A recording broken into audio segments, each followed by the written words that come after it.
Nerd could rise up. It could get elevated. Nerd could rise up. It could get elevated.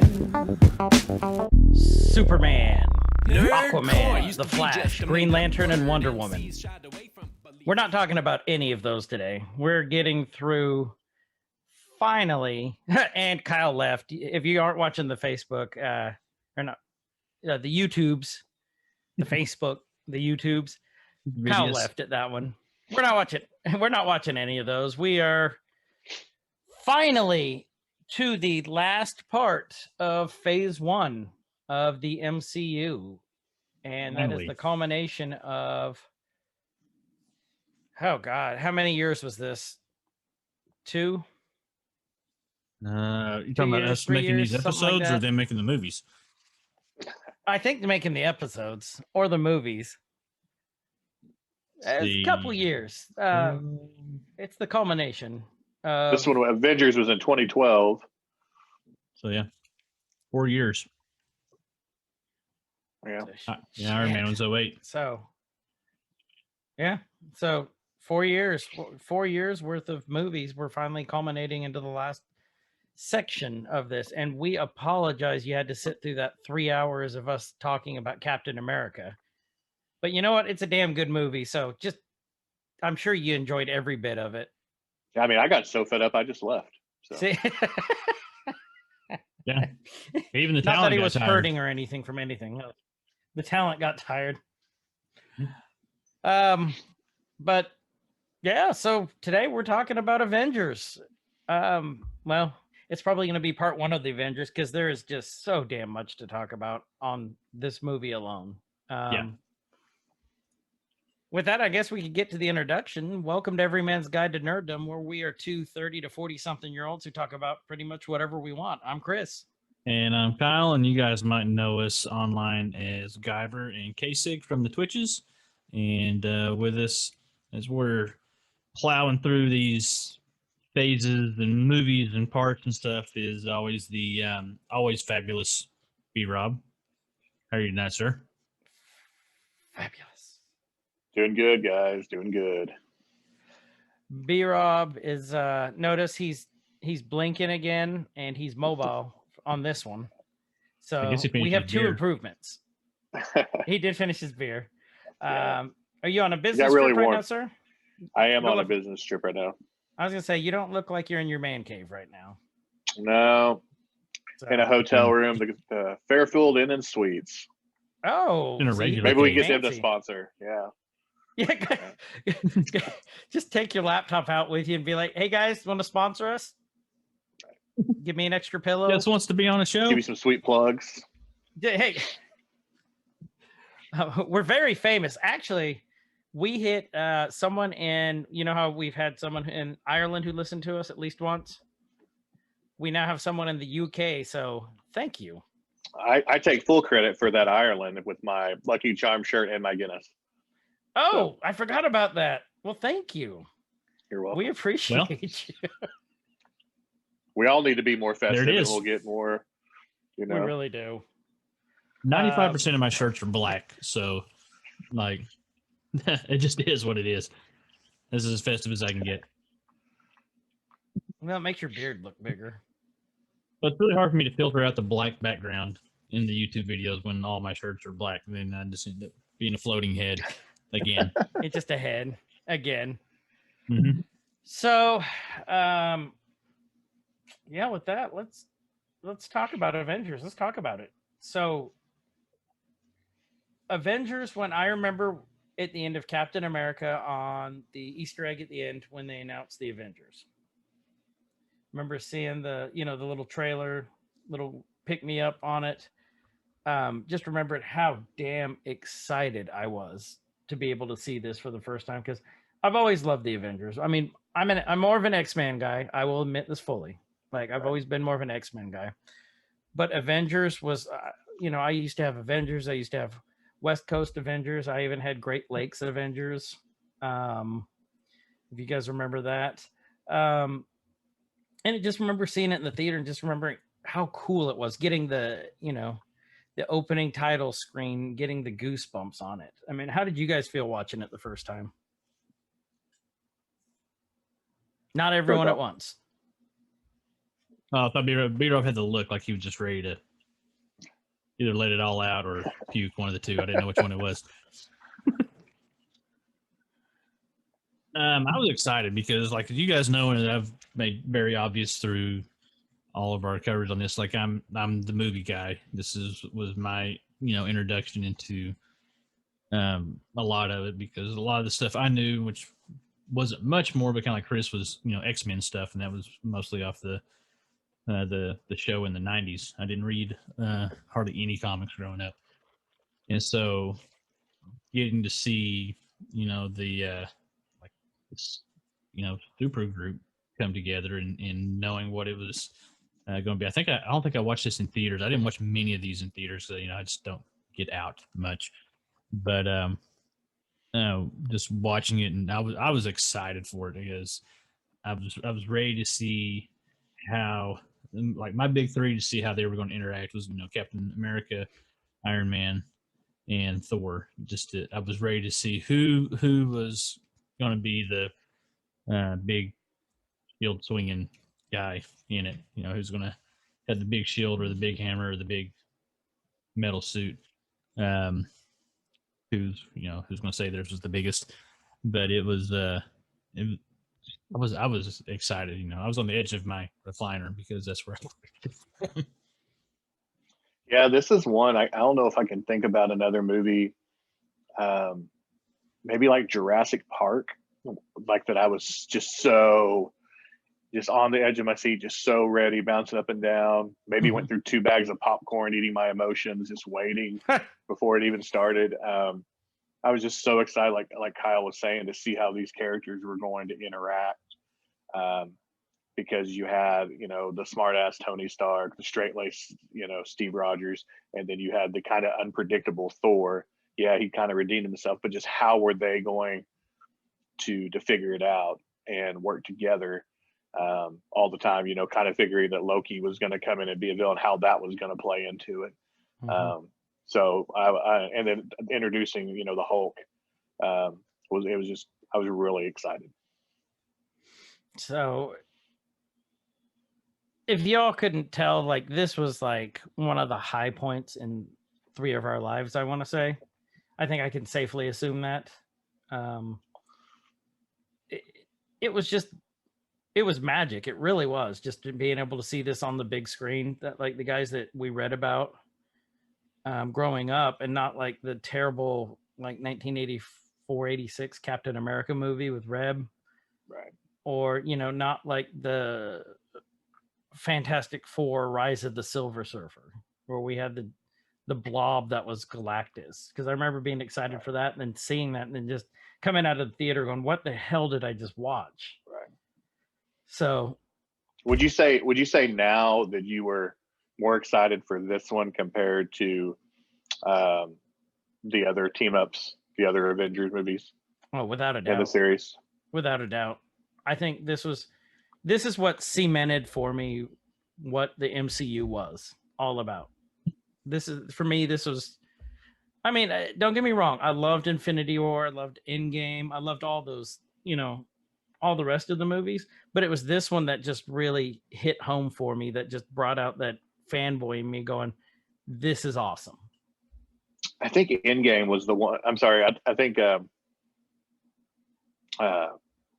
Infinity War? I'm sorry. Infinity War. I just lost all track of thought. I think Infinity War was the one that I was probably just the most excited for, because of everybody you were bringing in coming together, right? And the big bad in that one. So I think this one was probably number 2 though. But I really think I was probably more anticipating that one than any of the other ones. I get that. I completely get that, because other ones you got Guardians. It's the culmination of all phase 1, or excuse me, of all of year whatever they're calling it. So yeah, no, I would agree with that, but for me it was definitely Avengers. What was yours, Kyle? mean, the first time would have been seeing Avengers, but then I'm kind of like BRob when you start seeing the team grow in Infinity Wars and bringing in all these other characters and stuff. That one, I was more vested in the series at that point, in the MCU as a whole, and so I think because I had watched the movies off and on, and I wasn't just like die hard all the way through until like I set some time down and like I'm just plowing through everything. And once that rolled about, and I was just like binge watching everything. I think at that point, seeing excuse me, all these other superheroes coming in and seeing how this team is bigger and more badass, I think that one hit me harder because I was more by that point. I didn't get super vested into the series until after this movie, and so I was really excited to see where things were going to go. Not to take anything away from this one because this one's freaking awesome, but I'm kind of in B-Rob's camp there that like that's the one where I was just like, super Sure, I psyched get for it. everything. I get it. I mean that one is the culmination of all the movies, all Marvel Yeah. movies. So I totally understand that. Like I said, for me, it was this one because, which I would say, Infinity War is like nipping on the tails of Avenger for me. Yeah. Just because, like I said, it was just I was so excited to see the people I read about on the big screen at once, like the first real team up. So, with that, let's get into it. Avengers is B-Rob, how would you describe Avengers if you had to do a quick summary for someone who's never seen it? Like, just real quick, what would you say, being a comic book guy? The initial team up of arguably the greatest team of superheroes ever to fight, a big bad guy. I don't know. I hate when you put me on the spot like that. You're welcome. God. Well, yeah, well, that's the beauty of this show, though. There's no right or wrong. Right. I mean, it's just whatever you think, and I could give you time to come up with like this long, awesome speech, Right. but it's more fun to just hear you say, "This is what I think." Yeah. You can take it or leave it. Right. Kyle apologizes for putting you on the spot. I'm not sorry because it's going to happen to me later, like at least 3 times. Right. So. Right. So with that, we're starting the movie here. The opening scene, you see just this blue, and it looks like a cube. So I think it's safe to assume that we're seeing the Tesseract at the beginning of this, which we knew this would play a part because of the end scene of Captain America, the First Avenger, when we saw Eric there talking about it with Loki in the shadows. So we knew the Tesseract would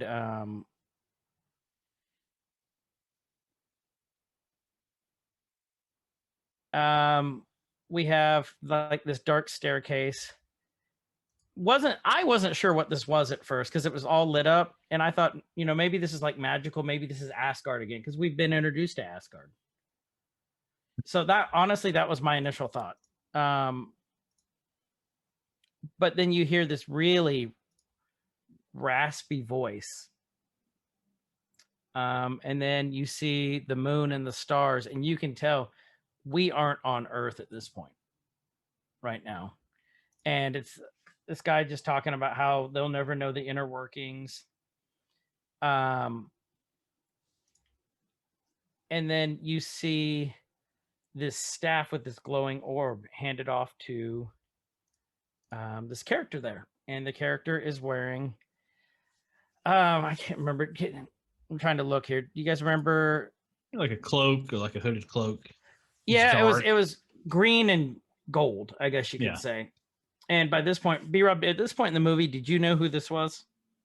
Did you have a pretty good guess, or was it kind of like you're just like, I don't know? I assume I thought I wasn't 100%. I knew they were gonna. I thought they would bring him in early, and that's why I thought it was him, just because of how Captain America ended. Sure.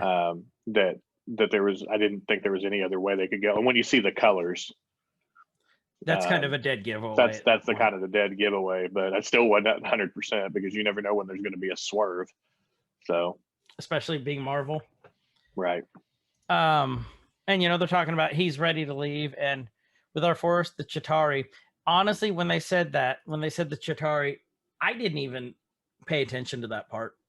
I was too fanboyed out, too excited to watch this to even pay attention to all the small dialogue that they were saying at the beginning of this. So I missed the Chitauri. I fully admit that at the beginning when I first watched this.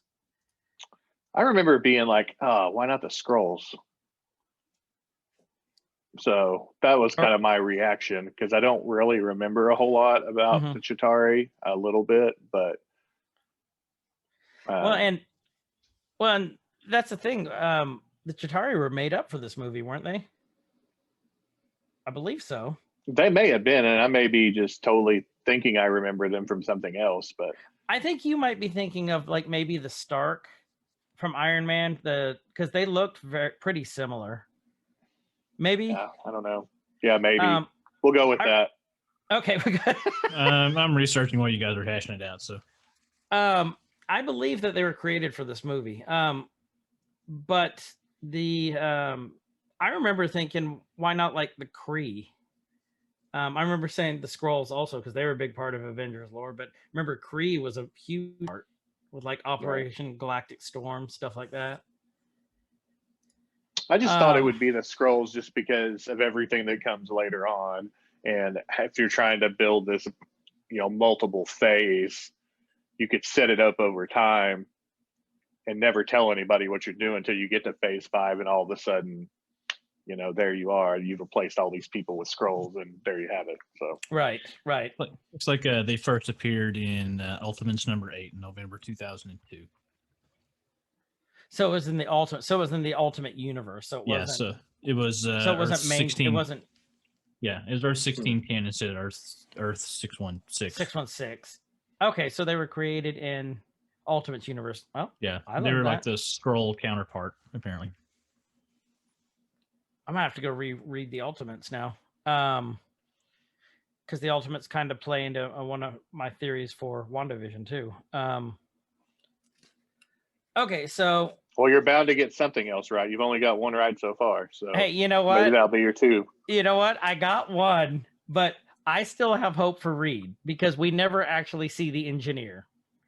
I'm with you on that one. And you got your first real big call out. Somebody on Discord called you out about the dog.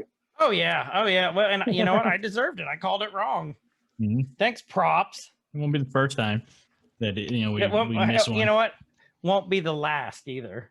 Mm-hmm. Again, beauty of the show. You don't have to be right. You just got to enjoy the stuff. Yeah. Fake it till you make it. Yeah, exactly. I'm wrong a lot, like a whole lot, but I am too. Don't tell my wife because I always tell her I'm right. I'm not, but I always tell her I am. She knows I'm not. My kids know I'm not.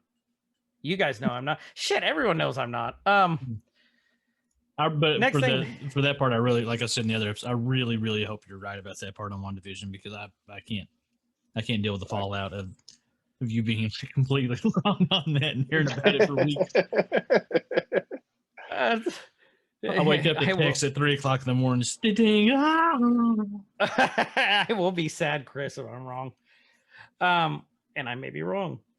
But next thing we know, we see like an evacuation of this military base, and we don't actually see what's going on until we zone out on like this basement, and we see Coulson, and we see Fury, and then we see Robin Sparkles come out of the vehicle. So let's all go to the mall. Let's all go to the mall. So I think it was safe to assume that we knew she was going to be Maria Hill, Fury's number 2 person in, or I guess she's kind of his number 1 person in the Avengers comics, in Marvel. And ultimately the leader of S.H.I.E.L.D. at one point. In Ultimate, that was right after Fury died, wasn't it? Or he got old? Yeah, which time? Yeah, I can't remember. Or when he went on the run, yeah, which time, what year it is? What universe we're in. Exactly. something I noticed on the evacuation this time around watching it, and I didn't catch like the first several times I've watched this, was like this wasn't just an installation or a facility or whatever. Like this was full blown base, because you see when the evacuation is happening, you're not just seeing like workers and agents and stuff. There's like children leaving, and so they were like living at the facility. Yeah. There's like kids in pajamas piling out. And That makes you wonder, were they the kids of the agents, or do you think they were like the recruits that Shield was gathering, like in the comics? they were The baby kids that they were mutants. training. I Going think they were the baby new mutants, and we didn't know. We didn't get to see Magic. Magic was in there somewhere. Was she? I'm totally kidding. I'm just Oh throwing shit! the wildest I'm thing like, out there. I got all excited for. I got really, really excited for a minute. I'm like, What? was she? What? I got pause. Magic was in there. Which we are going to talk about the New Mutants, which I loved that movie, by the way. Like, I had no expectations for it. I ended up liking it. And you can't. If you don't have expectations, you think it's great. Yeah. And I totally went in like you did, and I thought it was great. My wife thought it was one of the worst things ever made. So, but it was so good. My wife actually was pretty loved good. it. Kyle, It you was haven't pretty seen good. it yet, have you? I haven't got there yet. I'm working my way it's to in it. It's in the voodoo queue. It's that's still in the Foxverse though, right? Yes. Yeah, Yes. so It was in developmental hell for like 5 years. right, forever. was that the last one, the final one that they made before That the was Switch? Yep. That was the Okay, very so then- final. I've got 2 ahead of that one, then I'll be on that. So Yeah, because even then it was filmed and then just not distributed forever. Yep. And then So- then the cast was actually bashing it too at the end there, because Marvel said that they weren't going to use them in this universe, which this plays all into this, because we're talking about the MCU. They're in the MCU now, and Marvel has said we're not going to use the same cast, which is a shame, because I thought they did Mhm. great. I did too. I would love for them to bring them over, and never is never actually a word in the Marvel universe Right, at this point. Right. So I'm hopeful. Just like Mephisto, Kyle. who? I haven't heard anything about this character. I At know. all in the I last have been several talking weeks. about it for 7 weeks. I feel like you should tell me more. You're gonna feel so bad when he shows up. Hmm. He won't feel bad.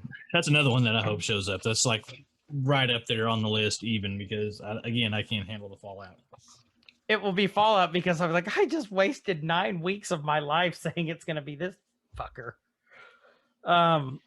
It's the worst pledge ship ever. Yeah, it really is. Be a holdover again, and we got. So Fury walks in, and we see Eric down there. He meets up with Eric. Eric has been working since the last movie on the Tesseract.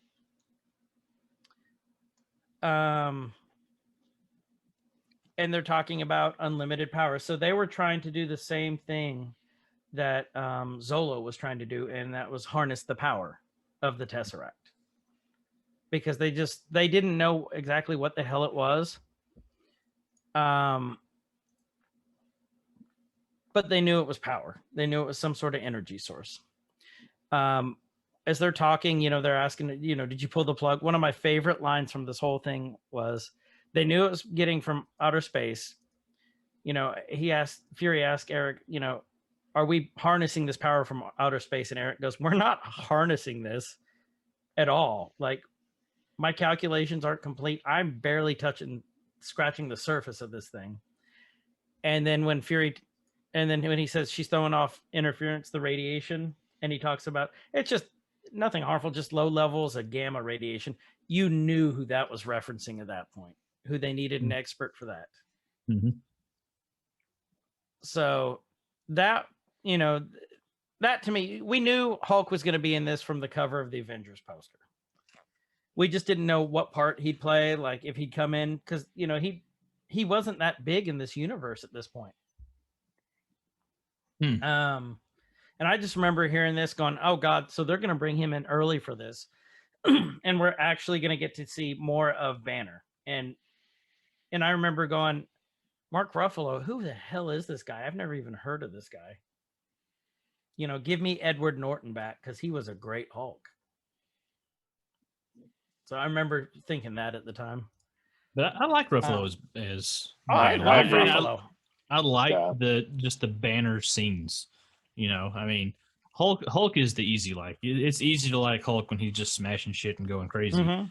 But I really like Banner and when he's trying to stay calm and all that. Right. And that we'll get to that. But I might be a bigger Banner fan than a Hulk fan.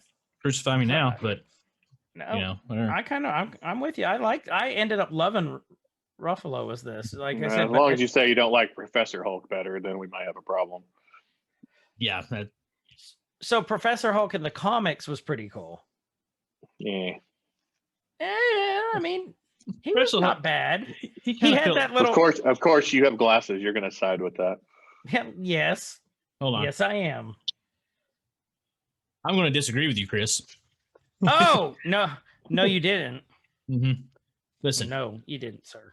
I was trying to Wait. see what else Ruffalo had been in that I He wasn't remembered him in. See, he wasn't. No, he's been in quite a few things. It's just nothing. The only that you thing would that I could recognize him. remember, the only thing I could remember as sad as this is going to say is 13 going on 30. Yep. That's the one thing as I'm going through this list that I had already knew.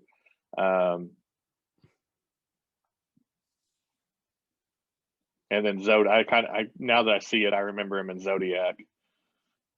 But yeah, 13 going on 30 with Jennifer Garner. That's the only thing I remember him in before this that I just off the top of my head. That's the first thing that I could think of before Avengers. Yeah, No, that's I'll right. have to look at his list because I can't even think of anything.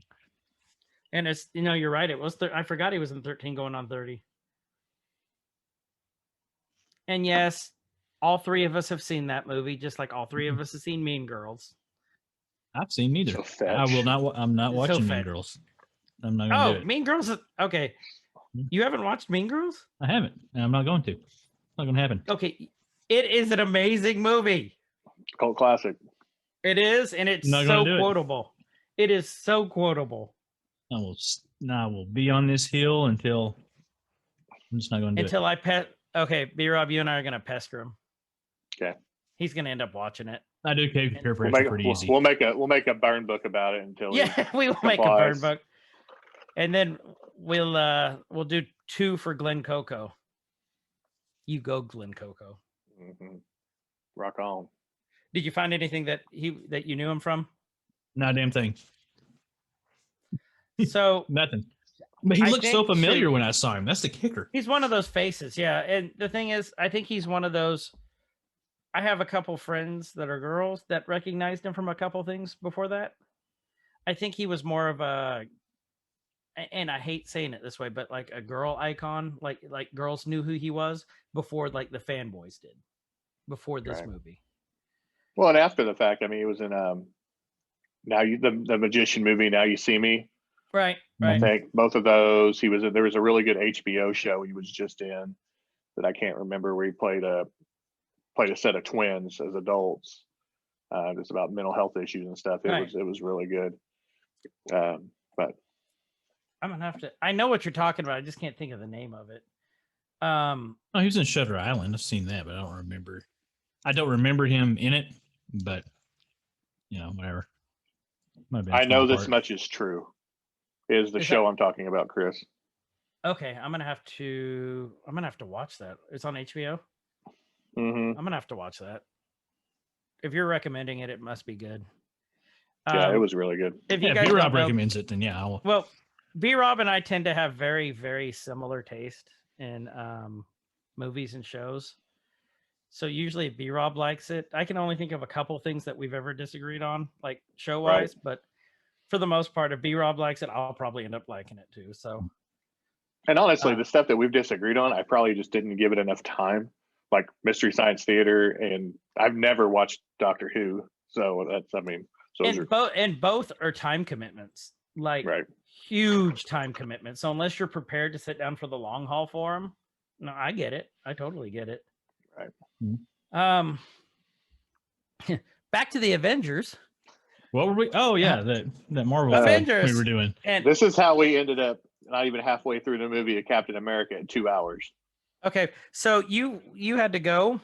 We ended up over the 3-hour mark. Oh Jesus! So you know what? We love that movie. I love that movie, and we talked about so much. I know, and well, that's how this one's going to be. This is why we're planning on this one to be a two-parter. Right. Because we just wasted 10 minutes trying to figure out what other movies Mark Ruffalo was in. Because we Right. like the guy. Right. wouldn't Well, I say feel like we've done that with wasted. almost everybody. Yeah. Yeah. Well, Now you have something you have homework now. now you have homework. Well, and here's the thing, gang. This I don't is, want I any more think, a homework. reason why some of you listen to this. It's we get you thinking about stuff. We get the And old it's like wheels when- turning. If we can get you thinking about stuff and interested in trying to figure out something else that they're in, or hell, listening to prove me wrong on something, we've done our jobs. That's a lot Today's more fun, episode actually. is brought to you by the letter I and Mark Ruffalo, who was And Mark also Ruff- in an episode of Sesame Street. Oh, he was, wasn't he? Yep. Ah, that was good, sir. That was good. The more you know. the more you know. Yeah. That was good. All right, so Loki's come through the wormhole. Are we there? Yeah, sure. There's we're no close I in enough. Ruffalo. Hold on. I'm So Googling one of it. my another favorite line that I had at the beginning of this, it said, "Where's Agent Barton?" And Eric goes, "The Hawk. He's up in his nest." And there's where we actually get a good look at Barton. We got a good look at him in Thor when he grabbed the bow and arrow. But now he actually has like a more of a talking line now. He's more front and center, and we knew he'd play a bigger part because we know Hawkeye is part of the Avengers. So pretty cool. So, it's Fury and Barton talking about the Tesseract and saying it was they think it was tampered with, but just not on this end. Then all of a sudden it activates. And it opens up and out walks, like BRob said, Loki.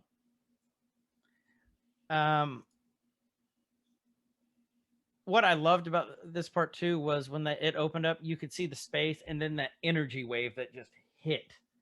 And I just remember going, holy geez, the computer animation on this is freaking amazing. And we're only 3 minutes into it. Yeah. 3, 5. I've never been good with numbers. Yeah, we're about 4.5. Nah, shut your 4.5. mouth. I'm And letting then it roll Tom, over here. So we see Tom Hiddleston, and then we see him do that the most Loki smile that is just straight out of the comics when he's looking up. If you guys look up just Loki smile from Marvel Comics, you'll see it. It's just evil and sinister, and so you knew something good was going to happen. They start firing. Go ahead. well, when he first appears before he like stands up or whatever, I do a lot of like what I try to think when I see something that looks like to be iconic, and this is very iconic Loki appearing here. I try to think of where there's always some influence from somewhere else. Like if you really look, and this scene made me think of original Terminator when he comes back and he's huddled over and he's like in almost the same stance, and then there's the lightning and stuff. It just looked very Terminator like to me, except Loki had clothes on. But if you just watch when he first hits, he's like in that hunched over state and kind of coming up, and just little thing I noticed. So I can see that. I can totally see that. Yeah, good catch. he's all sweaty too. So Holding his staff. yeah, same thing as Naked Terminator, all sweaty, holding his staff.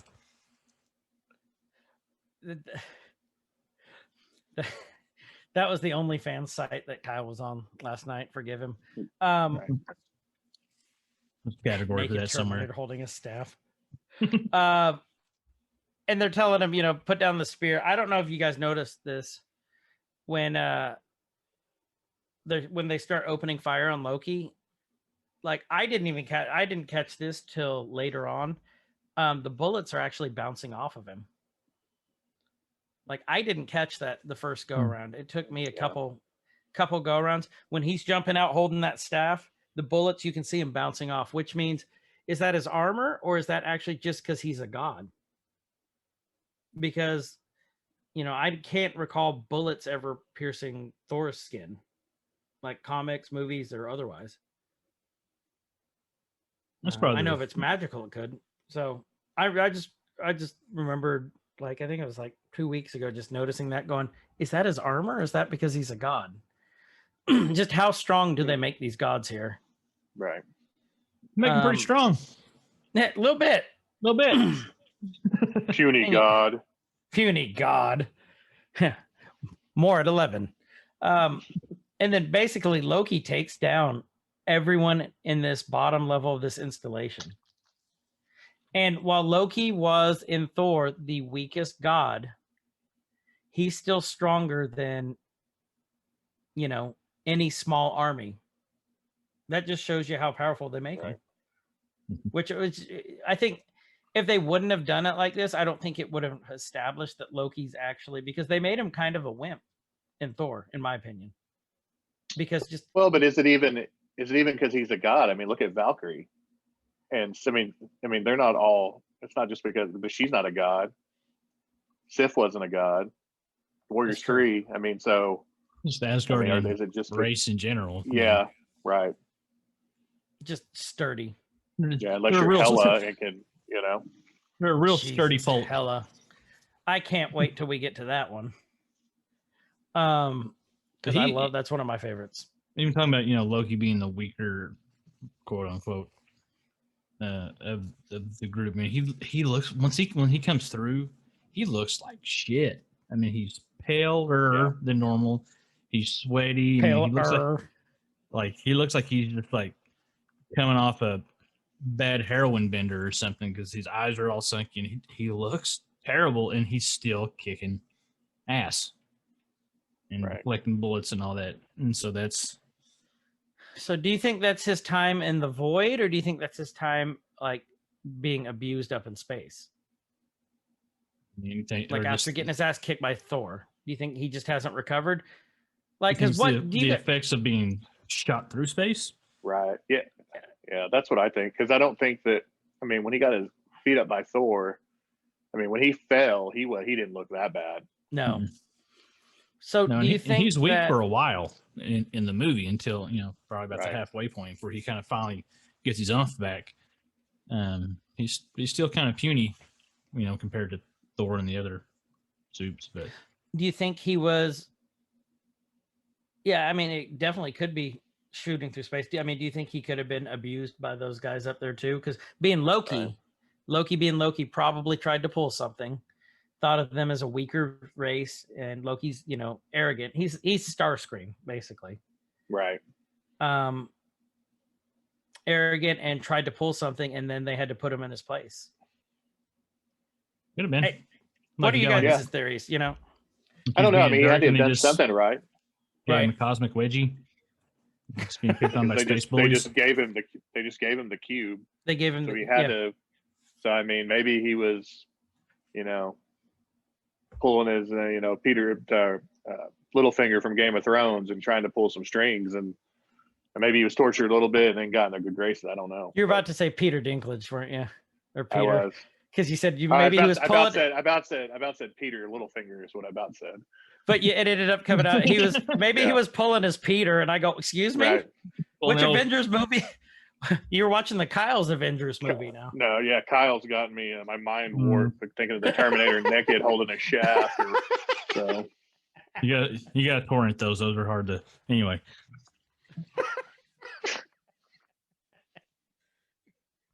Thank you. Shower. Yeah. Shower. Unclean.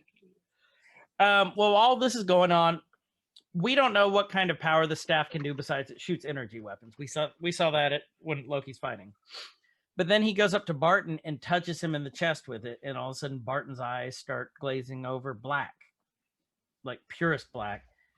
Loki's doing this to everyone. As this is happening, Fury puts the Tesseract, being Fury, doing contingency plans, puts it like in a suitcase. And I love how he's trying to be like sneak around the corner, walk away like nothing's going on here, just gonna walk on out. Nobody pay attention to me walking away with the case.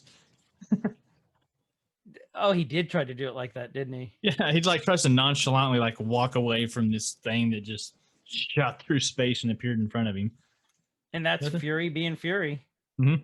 Pure Fury right there. Mhm. He gets everyone. He ends up getting Eric. He kills a bunch of them. I think I only saw like 2 scientists that might have still been alive. But this is just Loki. And then there's this great line about, is it then where Loki said, do you talk to ants or something like that? Or something about ants, wasn't it? 'Cause Does the ant not wish Coral with a boot or something like that? all right, and then Fury asks him, and then are you gonna step on us? Are we the ants? Yeah. Yeah. And that's just classic Fury, just taking the fight straight to the bad guy, not even like flinching. Hmm. And I think that's what made me, because up until this, we didn't get very much of Fury in these past movies. We got bits and clips. I think that they had to establish Fury at this point here, Right. and because I admit I was wondering how Jackson was going to end up playing Fury, because the classic Fury we know from the comics is this old white guy. Right. The Samuel L. Jackson we know is he's just a bad motherfucker. Yeah. When he was cast, that's exactly what I was like, man, he's going to channel his inner Shaft. Right. Don't get excited, Kyle. I'm talking about the character. OnlyFans. Right. Or his inner Jules, His from inner Pulp Jules. Fiction. I mean, that's why, like, when Sam Jackson was cast as this, I'm like, this is when he gets his chance, he is going to shine. Yeah. But just like we talked about a couple episodes ago, I didn't know. It's not what I anticipated, but I am so glad Yeah. it happened the way it did. Like you said, we said it now. Like when you think of Nick Fury, you think of Samuel L. Jackson, Nick Fury. Mhm. Right. And this is Like, that's him now. Fury is Right. him. That's his role. he's Fury. Mhm. Pure and simple. Yep. Right. Basically they're trying to go after the Tesseract. They're trying to go to this big escape scene, but the entire base is just collapsing, which is pure SHIELD protocol. Destroy everything. And this was, I think that was wasn't that an implosion from the Tesseract machine? It's from the harness or whatever they had to That were kind of control. And then I don't know if you guys caught this, when it imploded finally, there was a mushroom shaped cloud that went up from it. I didn't see that. So yeah, if you guys go back and watch this, and There's a video one, yeah. shape, yeah, that shows you. What does that tell you right there? Like atomic level energy, basically. It's a little mushroom. A little mushroom, but that's because the camera was really far away too. I'm sure up close it probably was a little bit bigger. And okay, this scene where Hawkeye is driving around and Hill and Fury are chasing him on the helicopter, and then Loki's riding around on back. All I could think of was college, riding around on the back of people's Jeeps as they're riding. I mean,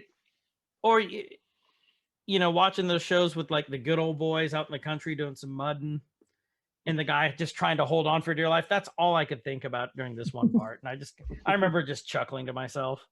Oh, them Asgard boys are at it again. Boss Hog going after him. Somebody needs to redo that scene with just like Dukes of Hazzard theme music behind it. Right. They're just a good old boys. I got a project now. Let me write that down. I know what you're role playing next. They end up losing him, and then Fury says, "Coulson, get back to base. This is a level 7." And you're like, "What's a level 7?" I'm like, "I'm sure we'll find out." And then Fury tells him, "As of right now, we're at war." And Coulson asks him, "What do we do?" And then pans around to Fury, and he doesn't say a word, but then it pops into the Avengers theme music with the Avengers coming around. And I remember, again, at this point, that was another goosebump scene for me. Right. just how awesome it was. So, I mean, so this is 11 minutes into the film. What did you guys think at this point? Did you think we were in for a hell of a ride? Do you think that you're like, this is pretty good, I'm going to stick around for it? Oh yeah, I like that they just jump just right into punch you in the face action. And Right.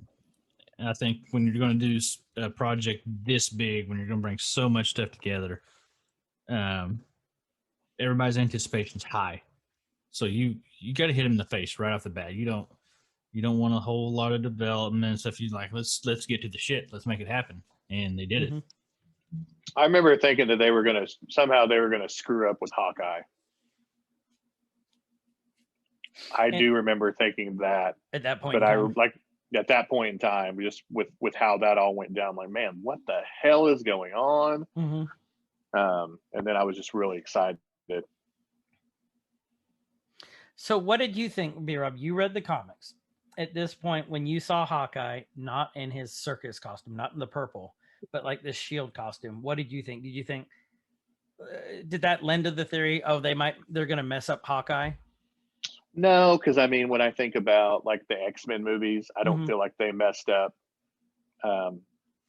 They didn't feel like they didn't mess up by not putting them in their traditional outfits in the first couple of movies. Right. Like, we never saw Rogue in her costume. Right. So I mean, and any of them really, we didn't see them in their full traditional, right? In their traditional.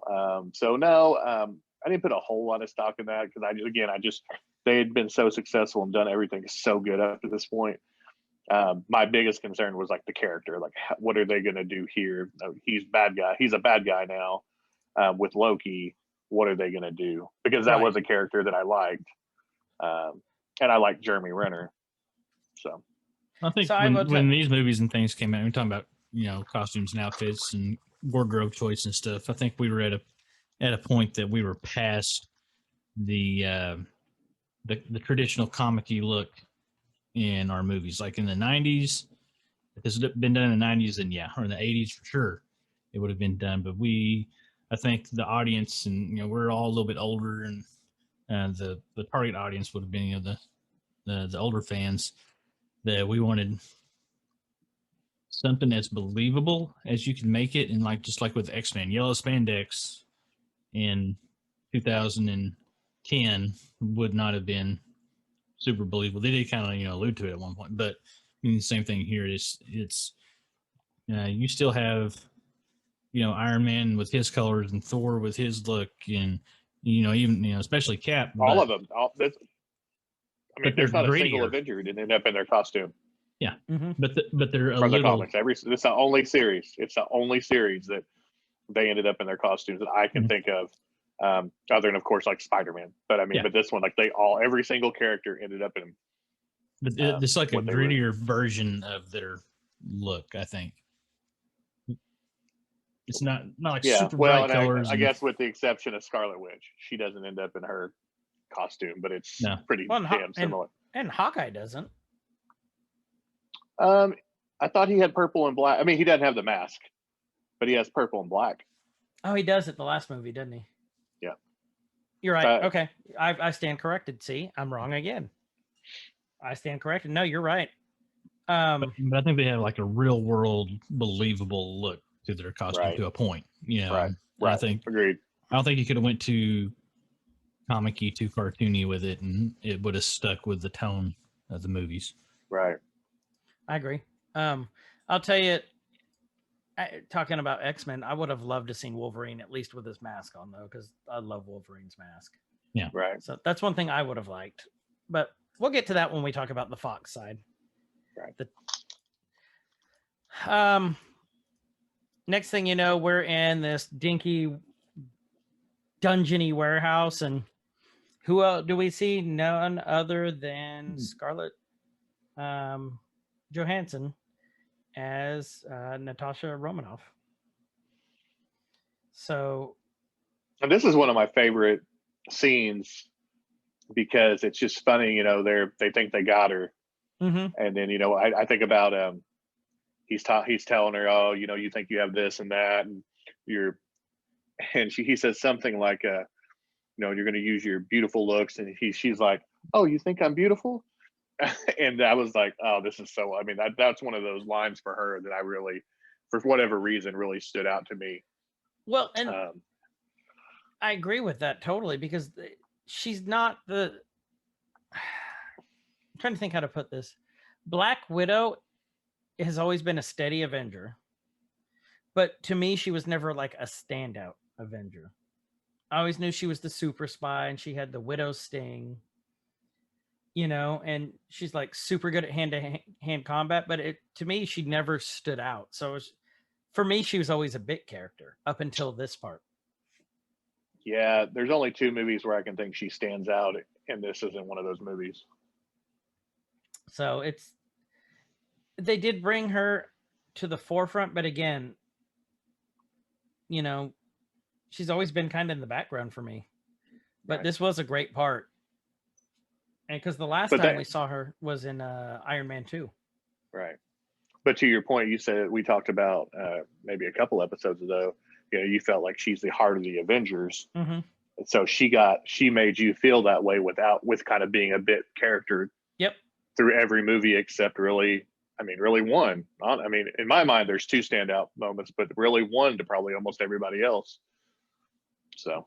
Yeah, I'll go with that too.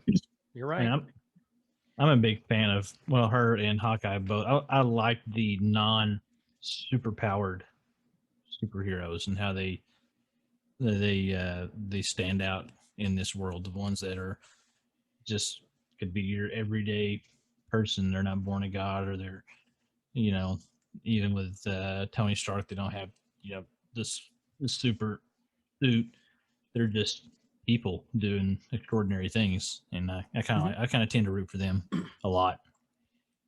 And he's another one that doesn't really have any standout moments. Tony? Mm-hmm. No, I'm Hawkeye. Oh, Hawkeye. No. Yeah, no. I mean, I can think of some key moments that I remember for that character, but I mean, Yep. that's.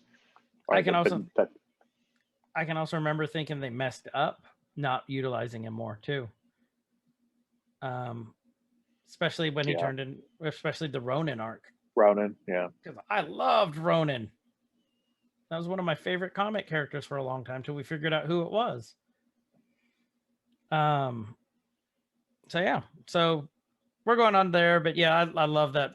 What you were saying is you turned out to be another pretty face, and they're holding her over the edge, and she just looks frightened, and then all of a sudden you hear a cell phone ringing, and it ends up being for her. And was it Fury or Coulson that called her? Coulson. Basically told her to wrap it up and come in. Because he needed her to go to where was it? Was it Colombia? No, it was India. They were speaking. I thought it was it's like Kolkata. Calcutta. Yeah. Mm-hmm.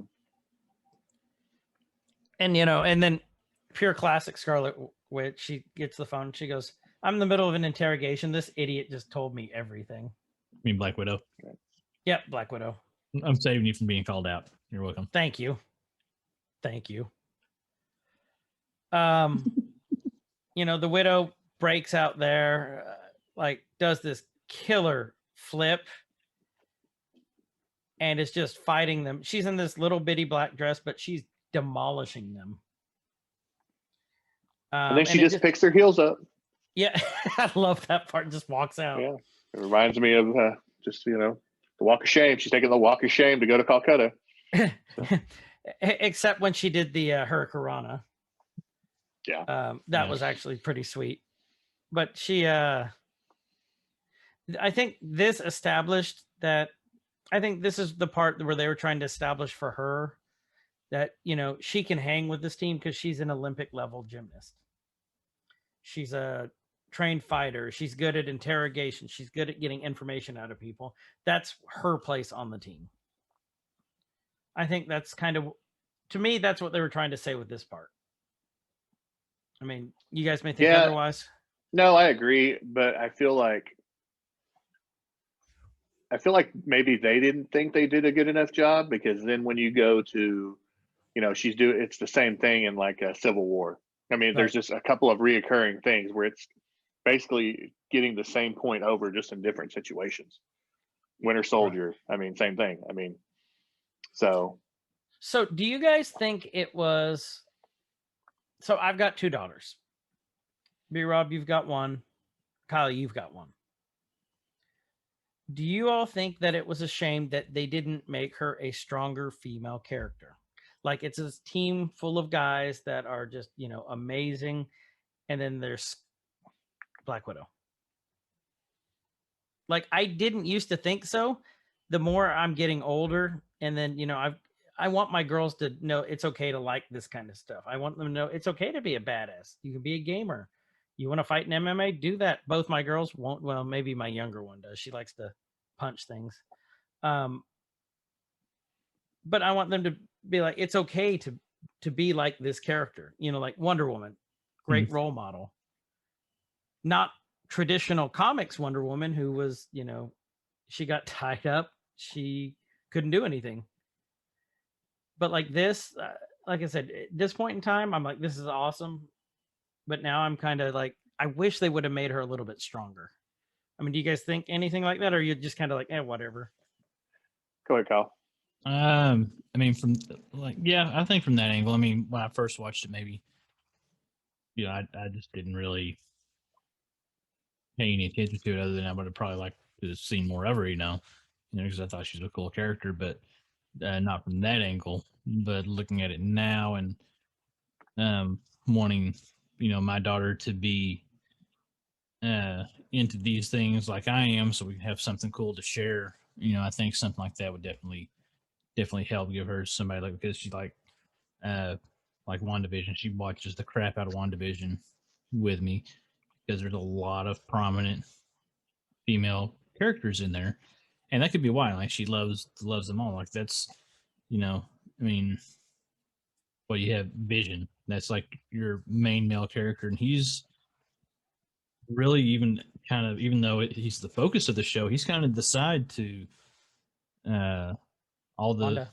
to Wanda and to Agnes and to all the female characters. They are so strong in that, and I think maybe that's why she likes it a little bit more, because she's got something a little bit more relatable there. So yeah, I can see it from that angle. I think for me, I don't look at it like that. I feel like it's one of those things that with every strong, because I do feel like she was a strong female character, but I think it's even like with Pepper, or Darcy, or a lot of, you just take something away from each one of these female characters. And I don't feel like the female characters have near as many of the flaws as the males do. So that's kind of one of the things that I always look at when I think about, I do think about this a lot with my daughter. One of the things we always say is higher, further, faster. That's our thing, me and her. From Captain Marvel, because she was just a standalone. She's really the standalone in that universe. But with Black Widow, I mean, she's got such good intention. I mean, like I said, there's just things to take away from each character. Whether it's Darcy, she doesn't take shit from anybody. No. Jane Foster, Pepper Potts, Hope. There's just so many different aspects that you can say, hey, look at this person and look at what she brought to this. Right. She brings the spirit, she brings the heart, she brings, the you never say die, do anything for their friends, like Black Widow. There's nothing she wouldn't do for the people she loved. So I think those are the things I really look at when I'm trying to get the female empowerment over. And my daughter's 4, so it's these words are all going over her head, so we Same. just do it very simple. Right. So I it think you until guys we can- got to WandaVision, I think Black Widow may have been the most, I don't want to say flawed, but it had the most flaws, I guess you could say, until we got to Wanda's breakdown, where we are in WandaVision. She wasn't just purely you talking like traumatic great. past? Yeah, she just in her past showing through in a different way than the flaws of some of the other women as we got further on in the MCU. Like hers were, like you could tell early on they were there, and there was something traumatic there. So I think that maybe made her a little bit more relatable too. I really like the character a lot. So I mean, I think there's something to that. I think that the only other female character we see with like major flaws, like you're talking about, would be Carol Danvers, Captain Marvel, because they actually, they took 2 hours to explore her. Yeah, Right. Which, to be fair, we should have had 2 hours to explore Black Widow, 8 months ago. Right.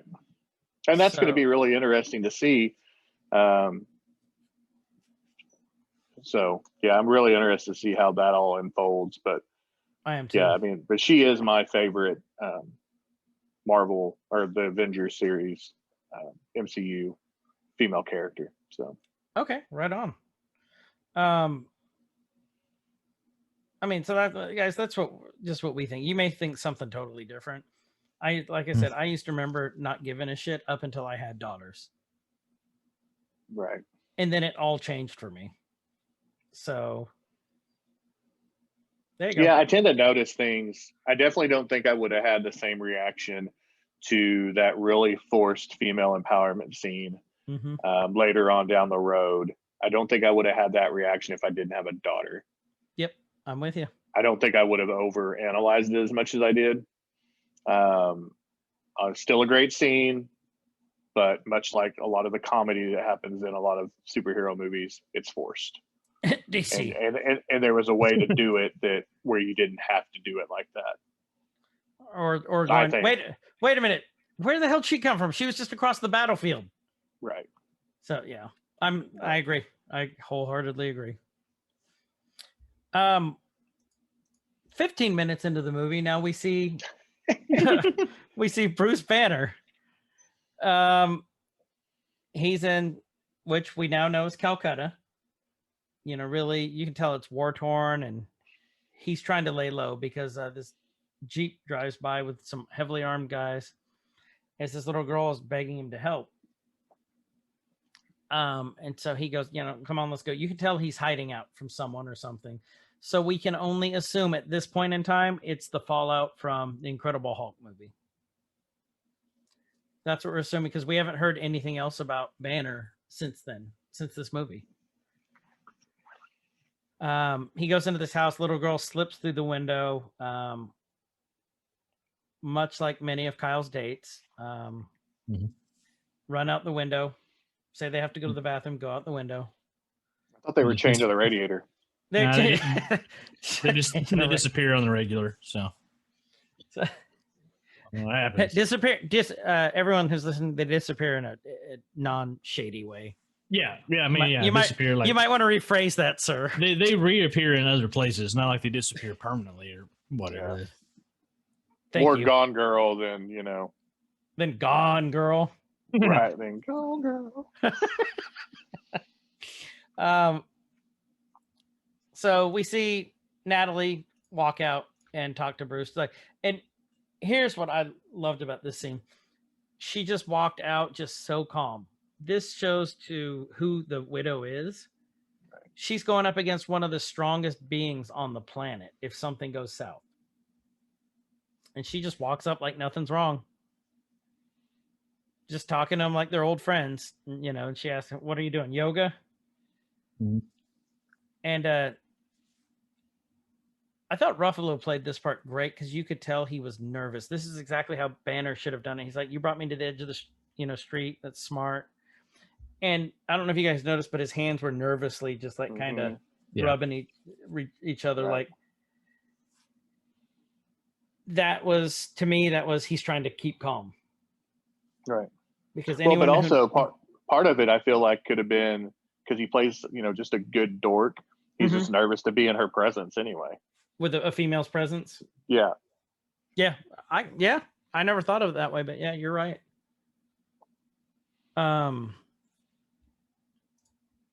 And he, he calls out Natasha about the whole actress. He calls her actress buddy, the little girl. Mhm.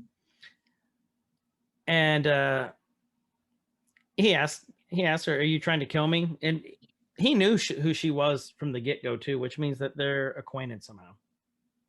They never actually delve into that backstory because he called her by her last name, Miss Romanoff. And he thinks, is this surrounded, or is this place surrounded right now? Are you here to kill me? And she's like, "No, it's just me. No one's here but me. I'm going to persuade you to come in. We need your help." So it was also during this time period that we know the time period between the Incredible Hulk and the Avengers was 1 year. Or at least to this part, because that's where Natasha says, "You've been a whole year without an incident." So while it was multiple years in our time, in the Marvel universe, it was 1 year. What was it she did to? I'm trying to get there. What was it she did to get him interested in this? I think she showed him the gamma radiation, wasn't it? Like off of her phone. Showed him or told him about it. One of the two. He's just like, "Oh, that's why you knew." And she slid the phone to him.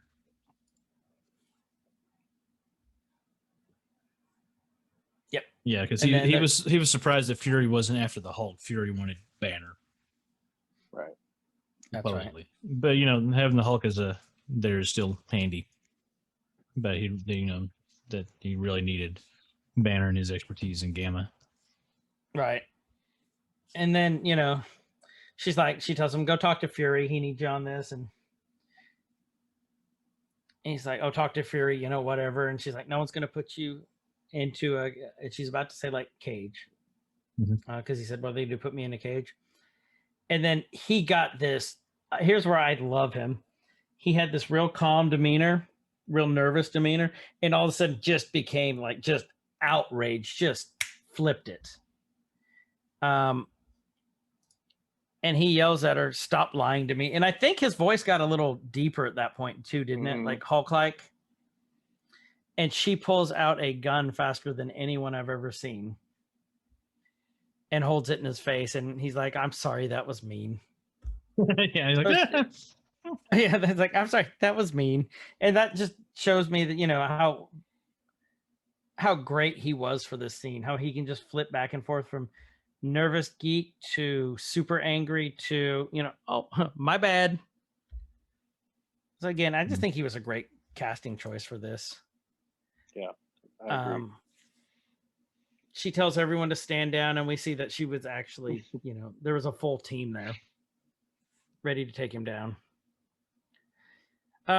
Next thing we come up to Fury talking. What do they call themselves? Are they the directors or the council? Isn't it? Council, I believe. Council. I think he addressed them as the council, maybe. Yeah. Is this the first time we've seen the council? Yeah. Or did we see them in like Captain America? I don't remember. I thought we saw him when he initially talks about the Avengers initiative, and he talks about putting together a team. I thought we saw them. Maybe I'm getting my movies. Or is that this part here where they're saying phase 2 was, because then he references phase 2, which is very important for phase 2 of Marvel. Yeah. And he was talking about phase 2 early in the movie too, because he was telling get all the phase 2 tech and get it out of here. So that was prevalent early on too. Right. And they were talking about the Avengers and how it was shut down. And he told them, wars aren't won by machines, they're won by soldiers. And we knew exactly where that was going to lead into, because there we see Chris Evans punching a punching bag. Not just punching a punching bag, demolishing and destroying this punching bag, because he was having flashbacks and then we see all these flashbacks from Captain America, the First Avenger. BRob, what did you think at this point? Like, did you think that Cap knew what was going on, because we knew that last movie he ran out and knew he was being, he's a man at a time. He's displaced. Right. What did you think at this point in time? Did you think, does he know what's going on? Because this whole gym looks very, very 1950s, 40s, 50s Right. to me. Do you think Yeah, I kind of felt like they were still really slowly bringing him along Mhm. and keeping a, I could imagine, he's still listening to like old time music and, just he hasn't got the full grasp of everything yet. Right. Because they're, like I said, they're just bringing him along because, and that was something I didn't really, so if the Banner thing had happened a year, how long had it been for them to find Cap? Right. So I still think it could have been. I mean, it could have been, a year or two. Mhm. But yeah, no. Once you see that gym, and also, how old the bags looked. Yeah. Those weren't new Everlast bags. No. So They were old and like had tape around them. right. So. And then Cap's literally beating the shit out of this bag, and then beats the shit out of this bag by punching through it. We just get, I think that established for us. He hasn't lost how strong he is. Like being trapped in the ice for 70 years, he's still Cap. Right. And Which he's still we a man knew. at a time. He's still a man at a time. Exactly.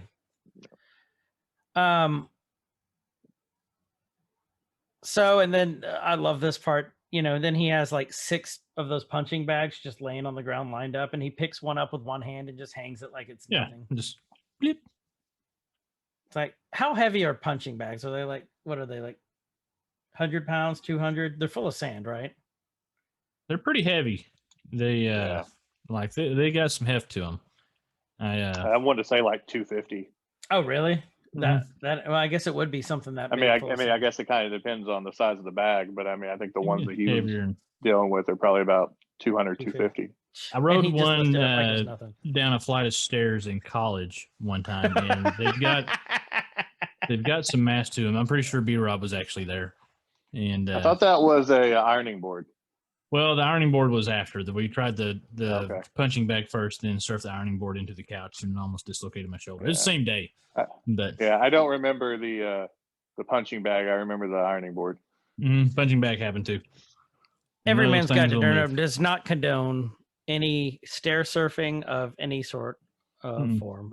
Any questions, please direct to K-Sig.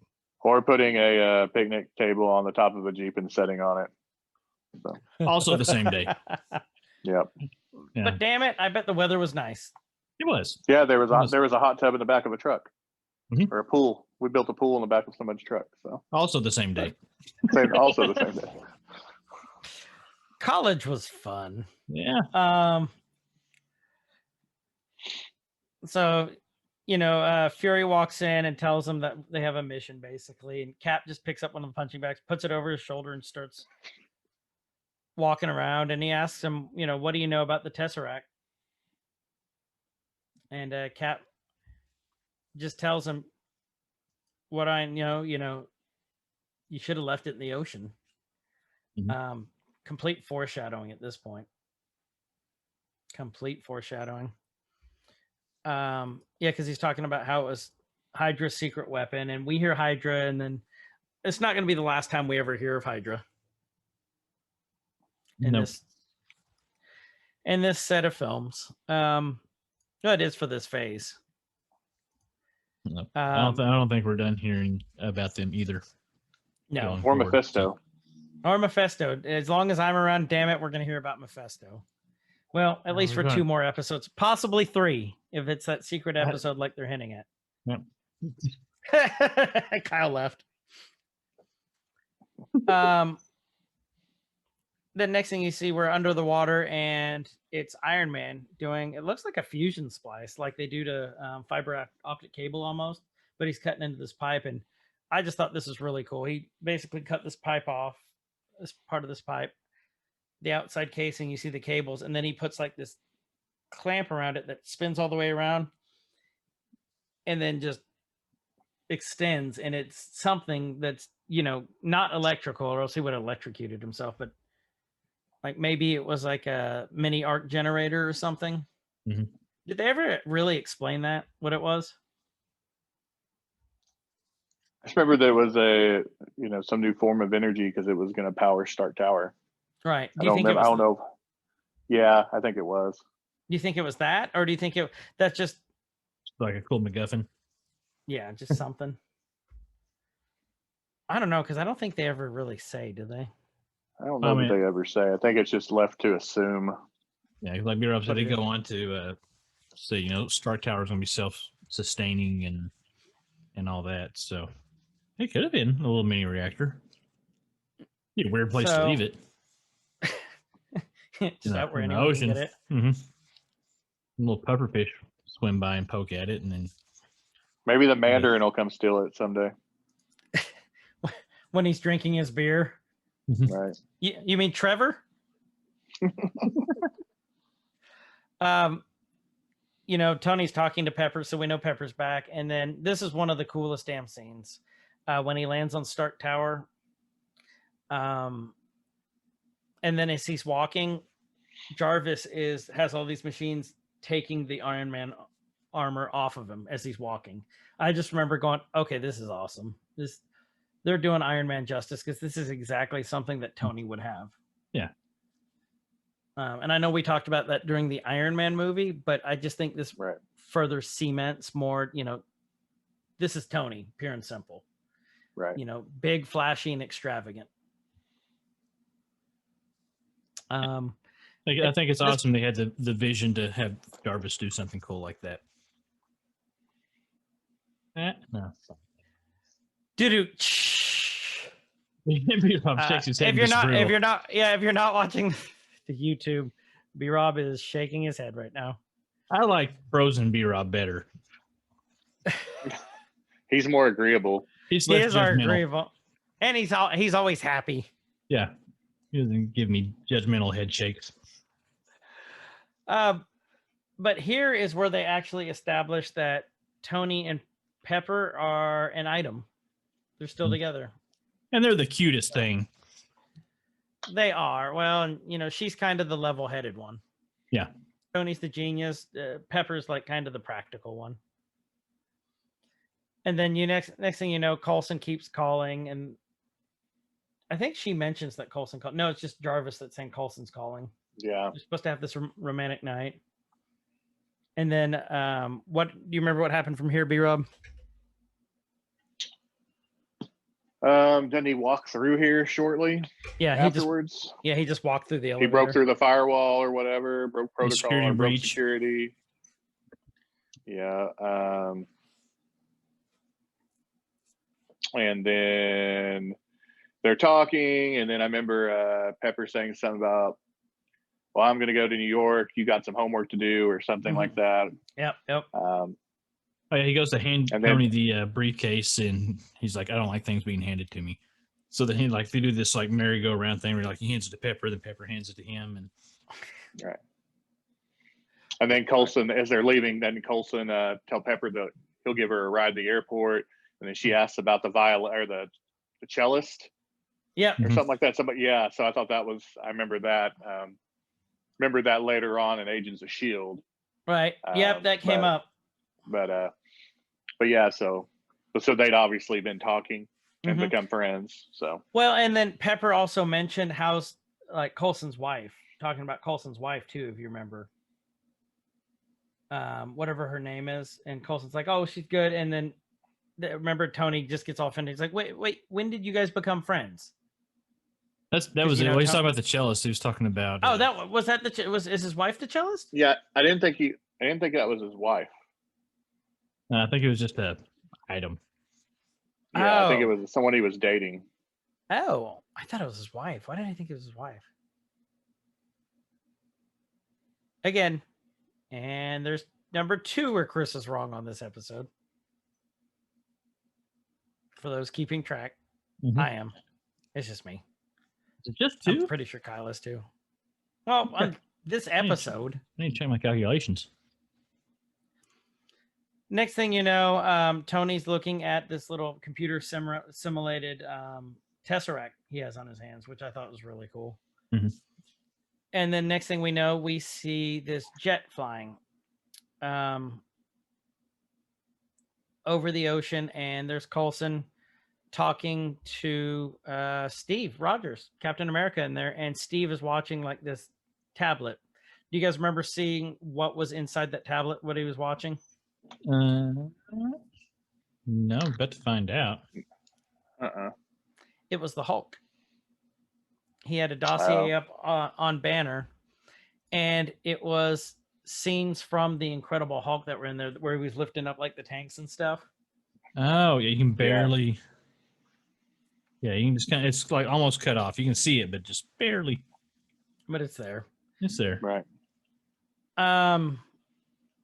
And then he's talking about how Banner created this formula that was based off of the super soldier serum, based off of the original formula. And then Steve, asked him, it didn't really go his way, did it? And he's trying to comparing like Stephen Hawking, and still just trying to he's fanboying pretty hard. You can tell. Yeah. He called him Stephen Hawking, and then Steve looks at him like, what the hell are you talking about? Right. And then Coulson tells him, a really smart person. He's like a smart person. So I think that goes with what you were saying, BRob. They're still trying to baby him maybe a little bit. Yeah, and isn't that the first time that Coulson brings up his trading cards too? I think it was, wasn't it? No, it wasn't. Those come up later because I think Natasha brings those up, and then Coulson brings them up to him when they're in the what's the airship called? The helicarrier. Oh, the helicarrier. Yeah.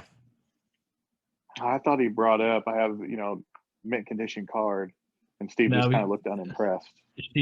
Natasha says something to Cap about it. It's like, yeah, he's got like your trading cards or whatever, and he's all surprised and later, and then that's like the comic delivery is when Coulson's like, yeah, they're in mint condition and blah blah.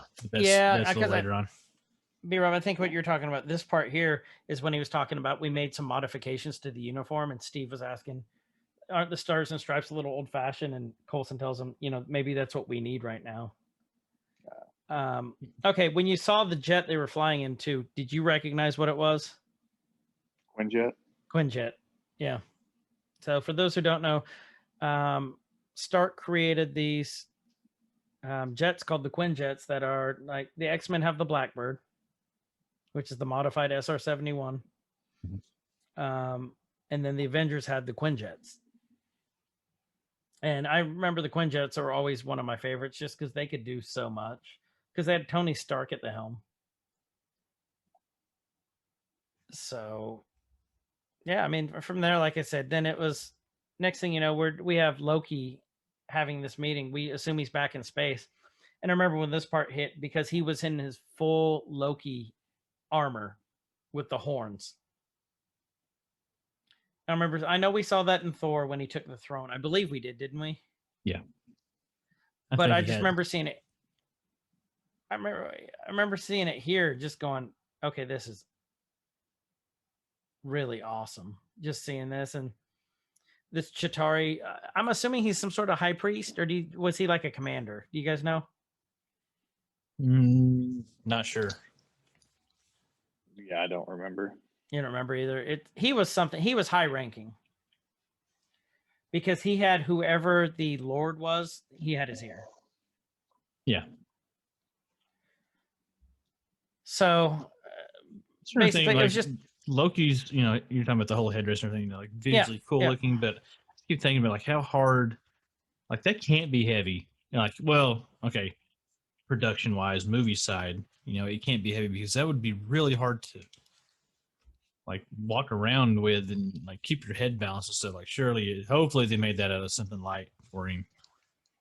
Otherwise it would just be a strain, the whole scene, to try to hold your damn head up and build the whole time. Yeah. You're thinking they were full metal. Yeah. Hiddleston's got an amazing neck structure by the end of the when he and Thor were younger, you think they like fought like goats, like rams? Oh yeah. Yeah, definitely. I mean, knockheads. Yeah, he had a little, small kid version of that, or maybe he had the full size one. So, basically, it was just the Chitauri basically threatening Loki, saying, "Do what we say," and he kind of whacked him on the head and knocks Loki out of it. And it was almost like an astral projection. Yeah. Because I don't think he wasn't actually there. I think it was just a projection. And you do get a little glimpse of the giant flying. I can't think of what they're actually called. The big space worms that show up later in the movie. Yeah, the battle beast, whatever they're called. Mm-hmm. You get a quick glimpse of those in that scene, like just real briefly in the background. See, I didn't even notice that. I was too busy concentrating on Loki in the foreground. Yeah, if you look in the background right before he comes to, you can see one just kind of slithering along back there. So with that, I'm going to call it for here. BRob's on a trip, and I know he's got to get up to talk to people and then drive back. So let's wrap up this part here. Because, so at the rate we're going, we are 32 minutes into the movie, not even that. So this might be a 3-parter, but I want to be respectful of BRob's time since he's on the road. So we haven't done this in a while. So let's get a nerd drum going. Yep, we need one. Let's do a nerd drum, and then we'll have BRob back for parts. Maybe 2, 3, and 4 of the Avengers. God, I hope not. I hope we can get through this, but we have a lot to say.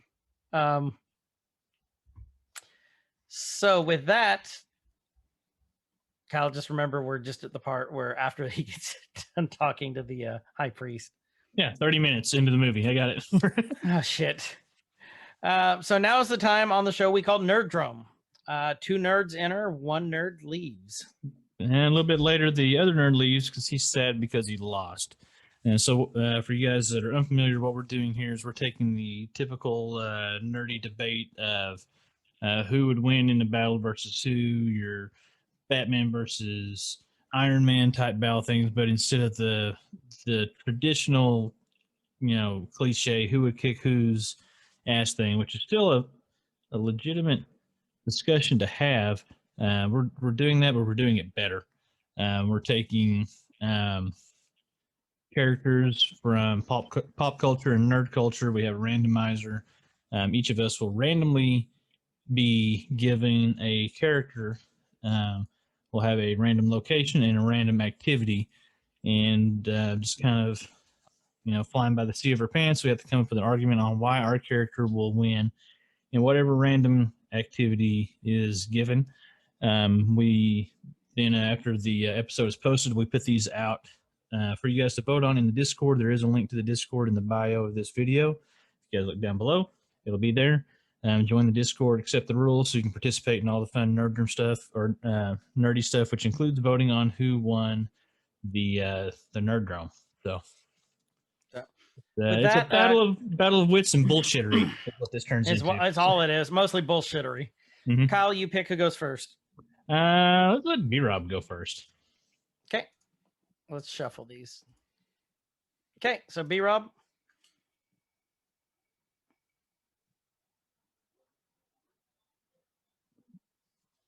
Well, I could spell better.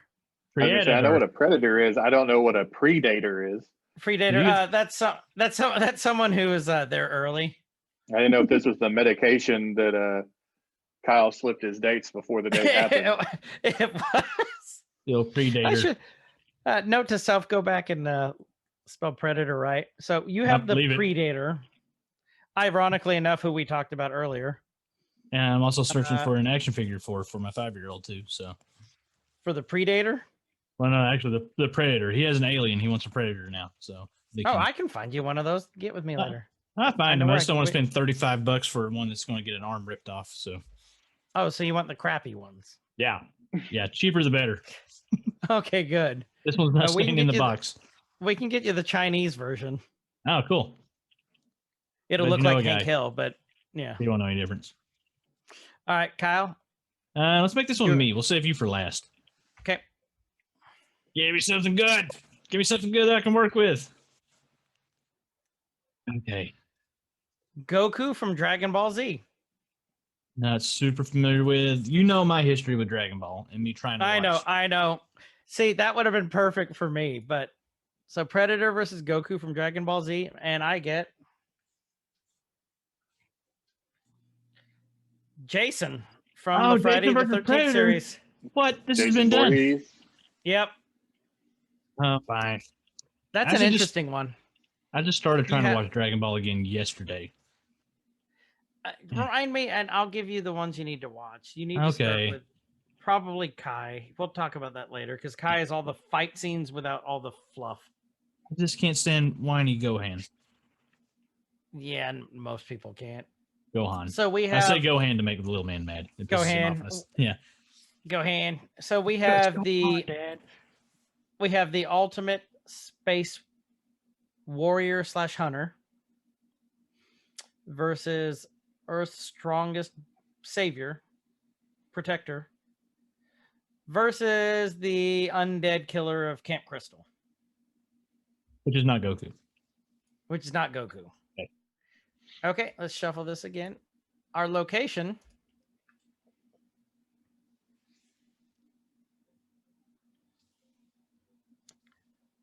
Doc Brown's garage from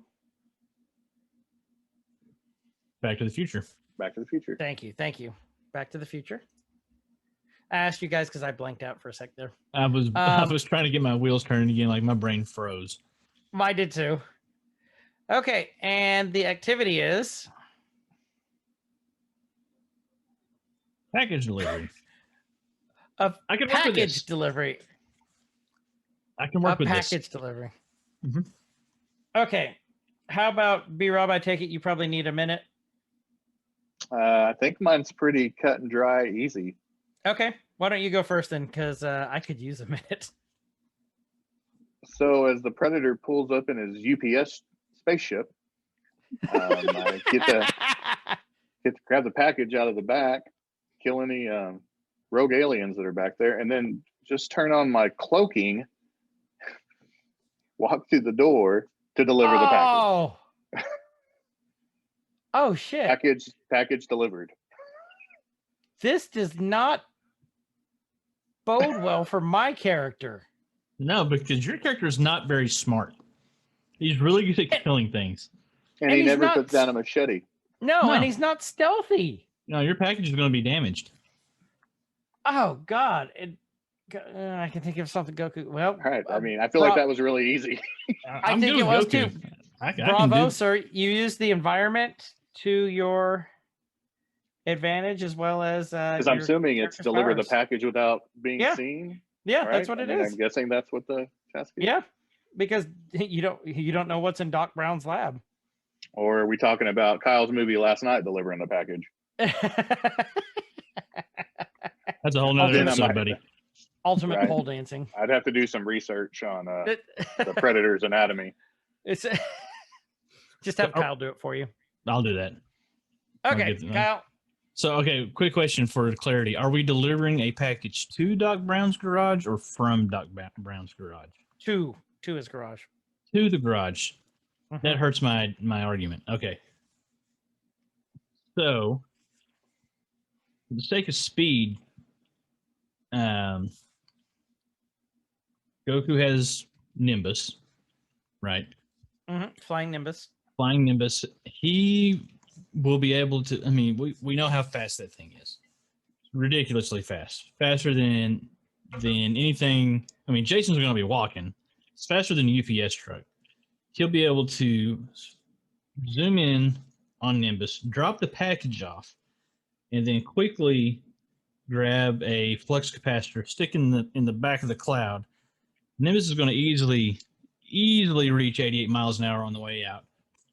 Poof away, and he'll appear somewhere in the future where he's standing holding his trophy of being the victorious package delivery man.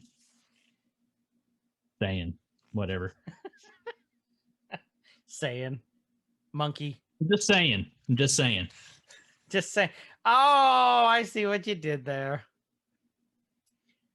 So Just saying package delivery. That's what he would have on his little side.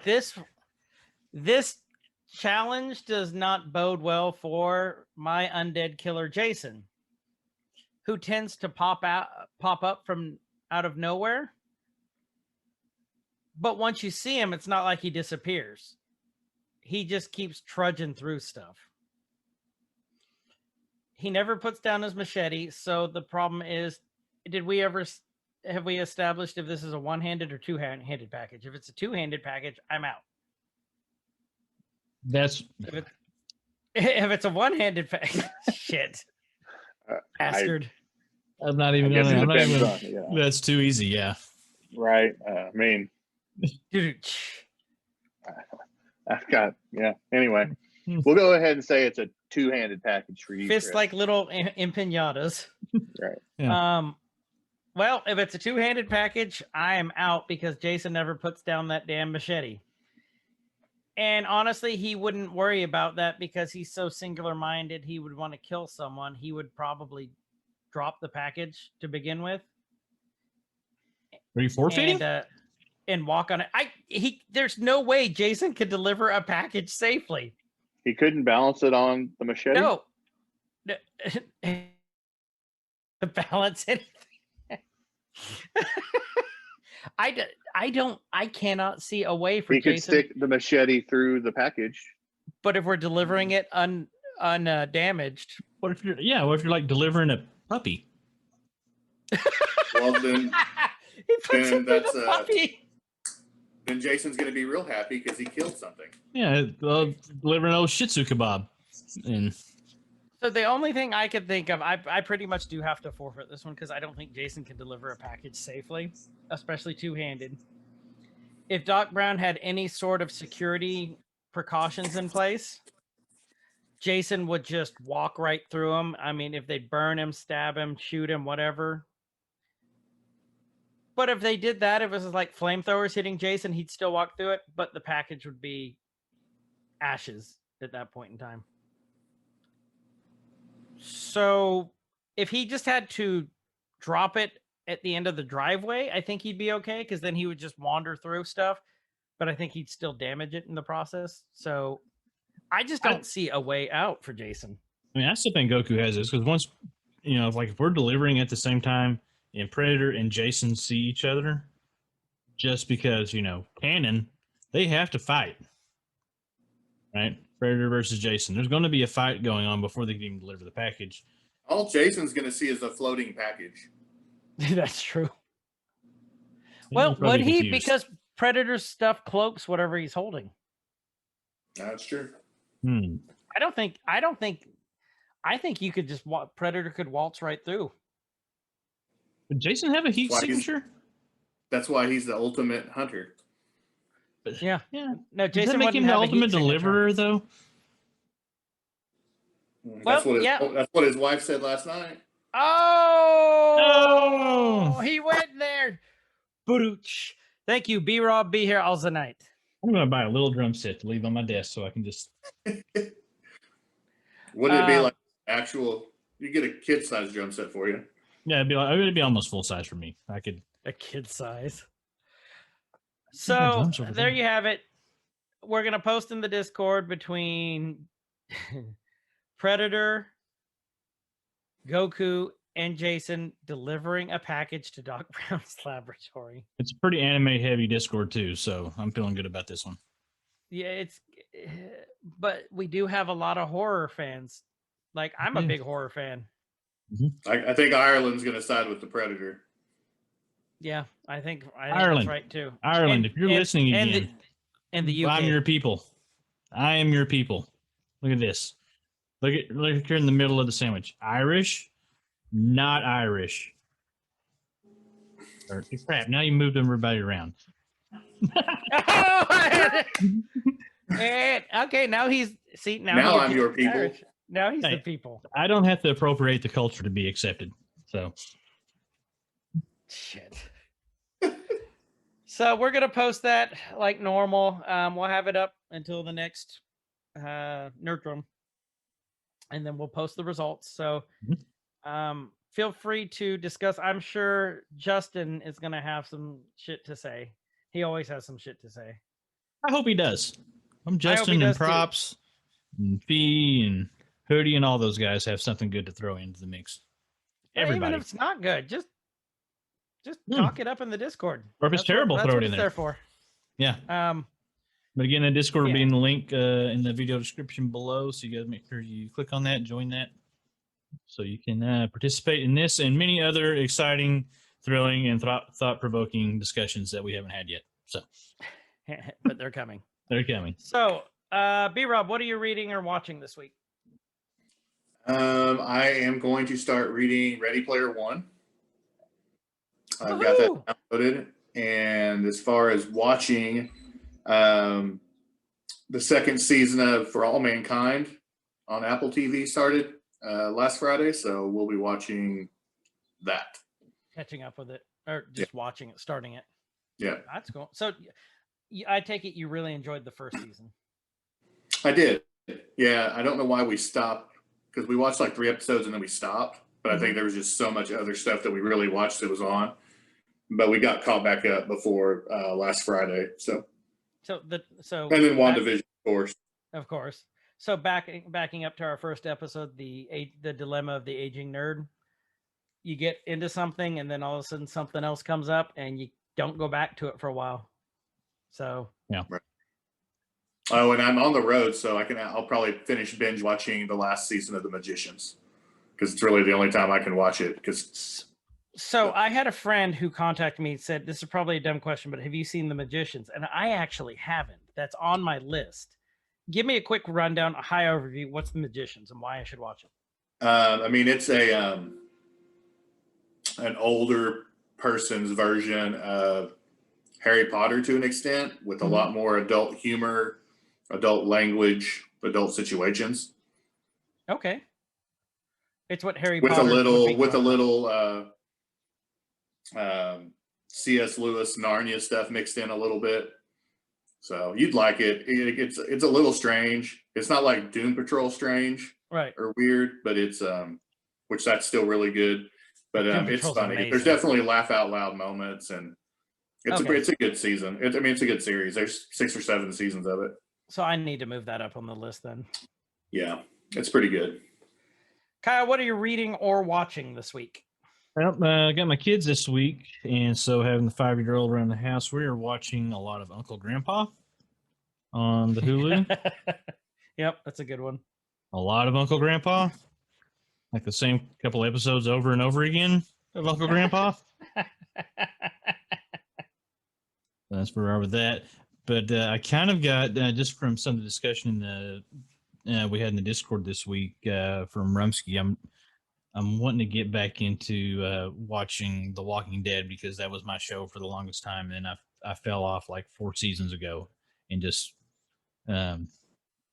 lost interest, like right in the middle, or maybe kind of towards the end of the big Negan arc. I'm not really sure where the show took it. I kind of have an idea where the Negan arc. The books, I sort of know where the books took it, because I was about at the same point in the books with the show, and I was trying to play that balancing of trying not to try to be just a little bit ahead of the show in the books. That's where they really kind of started following a little bit closer, but not super far. So I'm like, I kind of want to get back into that, but then I know what's going to happen there. So it'll probably be just, watching tunes with the kids this week. Try to find some good classic superhero cartoons to watch with them again. Yeah. So what did Rumsky say in the chat? Now I'm just He's grudge watching it. Grudge watching it now. Yes. Yeah. This week we are watching more of. Well, there's 2 things I've been watching. We've been watching the Chilling Adventures of Sabrina on Netflix, which is based off of the Archie comics, and I love the Archie comics. But that's what it is in namesake. Later on you find out it's in the same universe as the Riverdale show, which I refuse to watch. Just because I love the old Archie stuff so much, and I don't want to ruin it for myself, where Archie's sleeping with Miss Grundy. That's just gross. That's about as far as it goes, because the Chilling Adventures of Sabrina is so good. We're on season 2 now. You just can't stop watching them. Each one's about an hour, and it is messed up. It is completely messed up. I think that's why I really love it.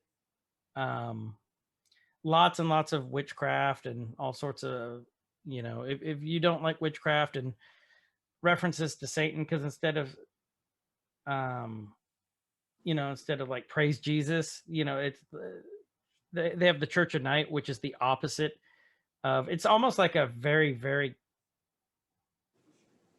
demonic, satanic version of the Catholic Church, is what it is, or like a Southern Baptist church.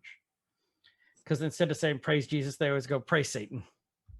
So if you don't like that kind of stuff, don't watch it. But if you just want a good watch, these are great shows. So they really are. And then I got into this show called The Uncanny Counter. It's a South Korean show, one of my South Korean shows that I love. And it's about Grim Reapers, basically, who come back and get these evil spirits. And it's subtitled. So you have to, you're going to watch the subtitle. And it just ended. The season 1 just ended, but Netflix released a new show or a new episode every week. So it was simulcast at the same time. So Cool. It's pretty cool. It's been really good, really solid so far.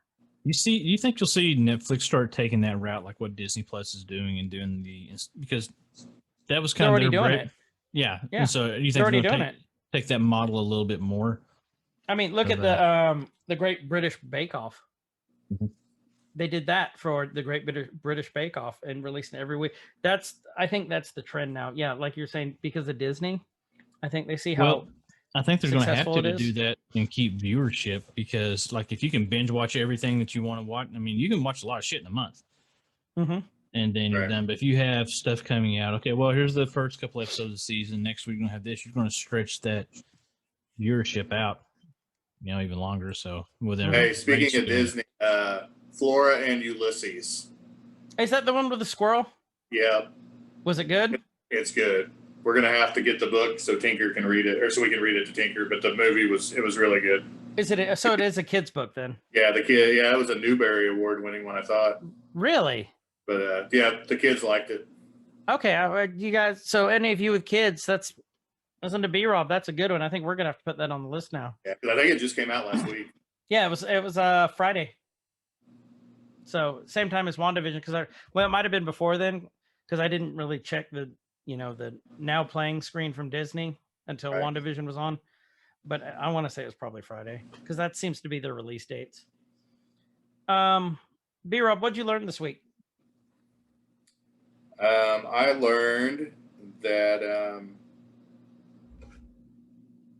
I learned what your thoughts on Mephisto were. I had no idea up until this week. What a dick, dude. Touche. No, for real. I learned, as we were talking about before we got on, just me being in a different kind of role at work and just dealing with interesting relationships and just being the bigger man, just put it behind you and move on. I mean, I think that's just something that, you always talk about it or you hear people say it, but Right. I think it's just, putting it into practice is a lot harder. So that's something I just, just swallow your pride, take it on the chin and move on. Sure. And that's an important lesson for life. So, Kyle, what'd you learn this week? I've been learning some like live production, like video production stuff. I've been watching a lot of videos on like light angles and camera angles and stuff for whenever I'm live streaming and trying to get like this whole setup dialed in like I want it. Watch a lot of stuff from a channel called Alpha Gaming, Terrace Heller. If you like to make YouTube videos, if you like to stream, whatever, the Alpha Gaming channel is awesome to watch, because it's not a fluff up, oh, here's how you get 500,000 views on YouTube kind of stuff. Like, he's very down to earth, very real, and very matter of fact about how he explains things, and very open about his career and how he's tried and failed, how he was making money on Vine before Vine fell out. Then he got into YouTube and is insanely successful now. And he's, very open Paid about for what a he new does. house. Yeah. New house, new studio, everything. His stuff is awesome to watch. And he talks about, what he does, how much money he makes without bragging about it. He's very It's real really good. about it. And so That's really help you set like realistic expectations. So his stuff is really good to watch for like production value type stuff. So I've been diving back into that to learn and do all he's this. likable too. Yeah. He's very likable. So what I learned this week, I got a VR headset on Saturday, and I've been learning how to try and figure out how to sideload custom songs into Beat Saber, because apparently you can load any song you can think of into it, and there's a website where people do the coding for this, all the beats. They do this, like there's one guy who does it for a living. You don't make money off of it, but that's what he does. I was reading about him. And obviously he's very rich and does something else, but to be able to do this and live. But it's just really interesting how you do stuff, because we got the BTS pack for Beat Saber, and those songs are incredibly hard. So I don't know if you guys have ever seen if you guys haven't, look up BTS doing their dance to Dynamite. Those guys put in some work, and it is insane how good they are. So a lot of people think, it's just K-pop, can't be that much. No, these guys work. So it's really cool.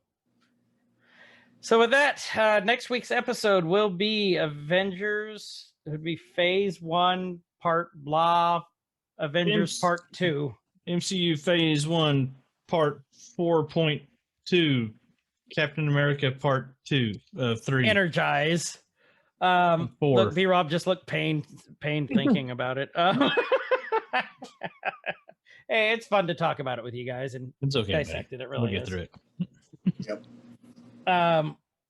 So with that, we'll get to that. And with that, thank you guys very much for listening to Every Man's Guide to Nerddom. I'm Chris.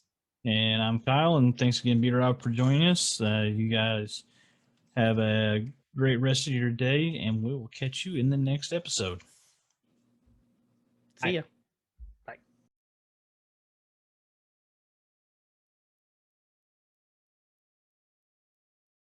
Nerdcore could rise up. It could get elevated. Nerdcore could rise up. It could get elevated. Nerdcore used to be just a made up word. MCs shied away